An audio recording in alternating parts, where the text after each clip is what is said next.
Hi everyone. Today markets were a little bit choppy, but nowhere near what we saw yesterday or the previous days. You can see waterfall sell-offs back-to-back days, but today a little bit choppy, still negative on the day. This is the SPY chart, so it ended up down about 0.75%, but we're still here at the trend. We overthrew yesterday's low, hit my level 554.87, and then we ended up bouncing from this zone, looking to see if we can hold this trend support and push above the level tomorrow as we get into that CPI data. Is it going to come in soft? There are some interesting metrics out there that say CPI could come in soft, and we'll take a look at those as we get into the video. Do me a quick favor and like and subscribe and watch the video till the end to help out the channel, and let's get started. What a roller coaster of emotions we had today. We had Trump coming out and saying he's going to impose 50% tariffs on steel and aluminum tomorrow, and then he said we are not going to do that. At least a top advisor said it's not going to happen. This came in 6 hours after Canada said they were going to slap 25% tax on electricity to the US. So basically, we're doing more trade war things. We still don't know what exactly is going to happen, but it seems like both parties on this topic have backed down at least. It's going to be interesting to see what happens going forward. Is there going to be more threats, more implementation? If we get actual implementations, that's going to scare markets. This did scare markets, and then we got that back off, which allowed markets to kind of rally. We still have 25% right now, but we almost jumped to 50 on some key items. And so far for now, that's not going to happen. And then looking at the Ukraine war, we did get an agreement between the Ukraine and the US-led coalition for a potential ceasefire if Russia accepts. This would be immediate 30-day ceasefire if Russia does agree. So we don't know for sure if it's going to happen, but Ukraine says they are starting to talk and ready to stop shooting, which is good. This comes after the blow-up in the White House, which was seemingly staged, but certainly not staged, but maybe at least Saturday Night Live thought that it was. And then on the back of this, we did get a potential agreement for that critical mineral resource, so that would be great as well if we did get that. That could be helpful for the economy. So is this going to follow through? Definitely remains to be seen, especially after that nonsense that we had the last iteration. So want to stop shooting missiles, stop dropping bombs, but again, Russia remains the outlier. Moving over to fear and greed, we stepped up to a 16. Interesting. Got a slight step higher, even with markets continuing to sell off, basically in a straight line. Strength continuing to go lower, breadth going lower. Put call ratio did pull back just slightly. We're off of those peaks just a little bit. Volatility pulling back slightly. We'll take a look at that later. Safe haven demand just about as low as it goes. You can see back here in that July-August timeframe, we underperformed by 10.8%, and here we are now again at 10.10%. So going to be interesting to see if this is the turning point for markets. Definitely was the last iteration. And then junk bonds continuing to hang in there really, really well versus their competitors. In investment grade, we are not seeing the bond market look at that higher risk yet. So for me, this says recession not really being priced in, just some market volatility. We'll see if this starts to turn. Otherwise, everything else says extreme fear. Moving over to the economic calendar, you can see JOLTS job openings actually ticked up. Interesting, considering the weakness that we saw in last week's data. Previous number was revised down just a little bit there. 3-year note auction came in quite light there, 3.9, below that 4.3 on the previous. So interest rates continuing to come in. Is that signaling a potential cut? Interesting to think about, but of course it's going to be driven by CPI. CPI comes out tomorrow morning at 8:30. Expectations is a step down here for the core number, 3.3 to 3.2. Want to see that at least. The last time it was a little bit hot. Want to see it come in either in line or slightly light. I think that it could. I think there's certainly a possibility. Both of the year-over-year numbers really are supposed to step down, and then we get the 10-year bond auction. That's going to be interesting as well. But federal budget for February, extremely negative still.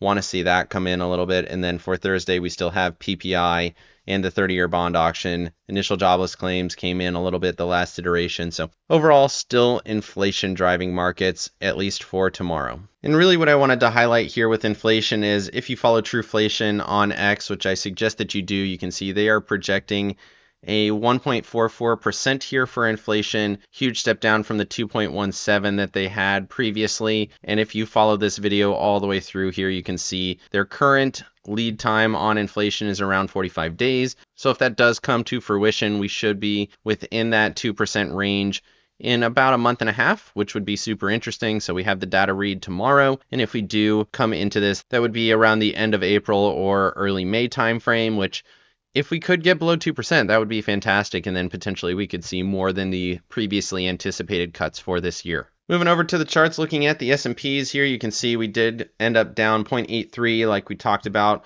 Right to the trend line, we touched it yesterday. We closed right on top of it here today, overthrew it by a lot, but then ended up closing right at the level. After hours, we're seeing a little bit of a bounce from that trend line. I think this is at least a short-term bottom. We said it yesterday, and we were hoping for at least a consolidation at the trend line, and sure enough, that seems to be what we're getting.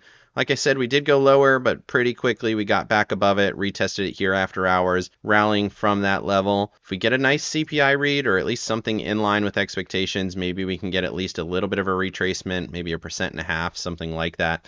That would be interesting, but for now, watching the trend line, watching that inflation data, if it holds, this could be a nice little trade. And then looking at those tasty charts, looking at the weekly chart here, you can see that 55 EMA, want to see it get back above that level. That's 557.56. In the after hours, we're kind of in that range, right? We're trying to hold this level. We are in bearish conditions with that ATR trailing stop all the way up there, but every other metric is pretty overextended, and only the weekly chart is really giving you any key levels here based on these indicators. And you can see that here on the daily chart. The lowest ATR band is there at 564, and we're already at 555.92. So super extended. You don't usually see it stay this extended for this long. You can see even back here in that April time frame, and then the same thing that we saw from July into August where we got super extended. Once we got that extended, that was the beginning of a really powerful rally there from 511 all the way here to 560. So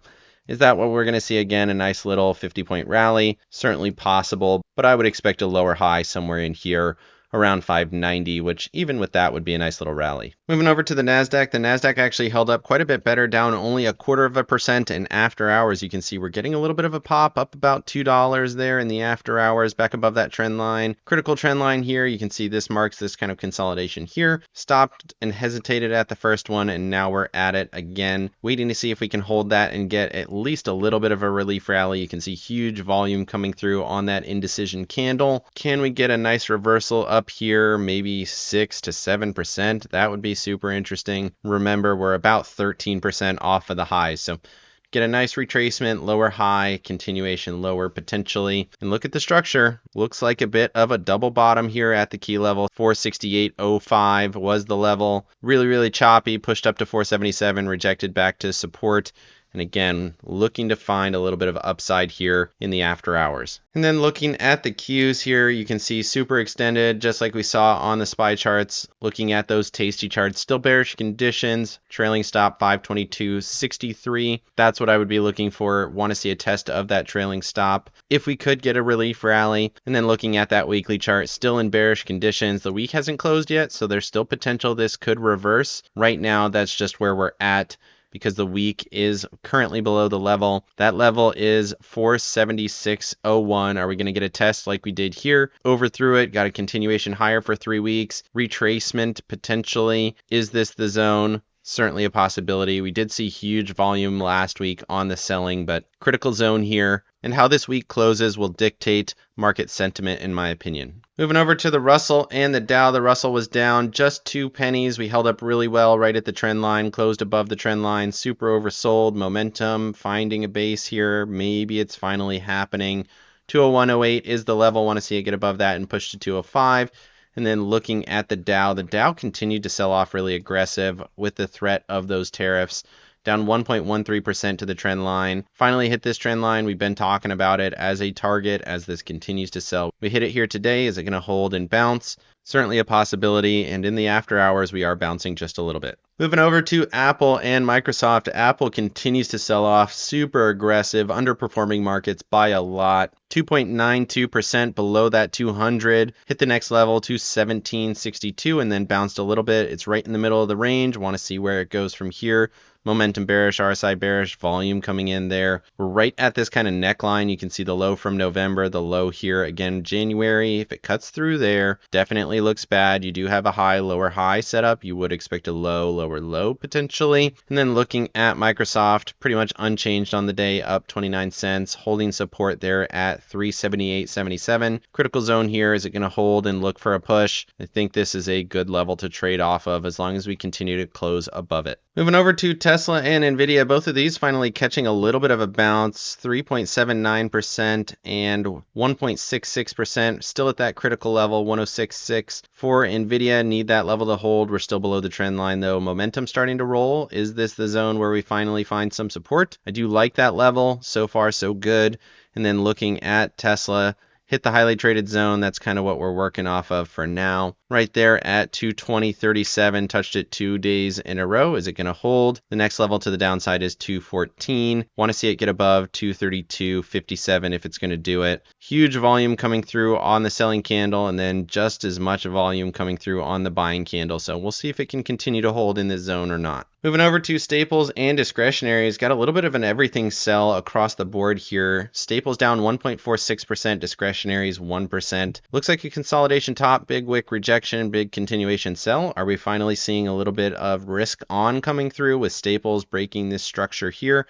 Below the 81.85 level, below the 21 EMA, seems like we're getting a bit of a pullback here on staples. And then discretionaries, is this the base, this consolidation here from October? The level is 193.81. Didn't quite touch it today. Want to see it hold that. Again, big volume coming through. Are we finally seeing a reversal in sentiment? Moving over to breadth. Breadth continues to crater here. We had a big down day yesterday, but it held structure. Now we have a broken structure, right? So the 20 back into that quarter range, momentum bearish, RSI bearish. Is this going to head down to the 16 area? Interesting to see this continuing to be bad. This is based on the S&P stocks, so it makes sense why the S&P's underperformed relative to the NASDAQ. And then looking at the 50-day, same thesis, right? So we broke right to the 40 level on the gap down, pushed through the trend, pushed through that level to the 32.22 level, momentum bearish, RSI bearish. So it seems like maybe the NASDAQ holds up a little bit better here, but the SPY not so much. The SPY is underperforming, and breadth is still pointing to that to continue. Moving over to the dollar continued to sell here. Did not like the talks of tariffs today, so we broke through the 103 level on a closing basis, but momentum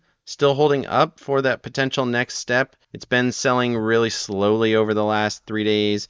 You can see it here, just kind of consolidating. Did get a slight step down, but we're right back to the lows from that consolidation. Momentum bullish. RSI continues to gain a little bit of strength in the short term. Can it get back above and push? Maybe get a retracement to that 9 EMA around the 104.7 area. It's also super extended on the daily chart at a 25.77. So super extended to the downside, looking for at least a little bit of a retracement. Moving over to bonds. Bonds cratered here today. Look at that move here on JNK, down about 0.5%. Huge volume, over 11 million volume there on JNK. Big selling below that 95.61 level. And then look at TLT, down a little bit less than 1%, still in this kind of same trading zone, momentum bearish, RSI bearish. So maybe we start to see a little bit of a pullback on bonds. We had a nice little run up here, hit a key level, still consolidating below the level. But look at JNK, a little bit concerning there. If this continues to crater and we start to see yields going a little higher, maybe we see that indicator on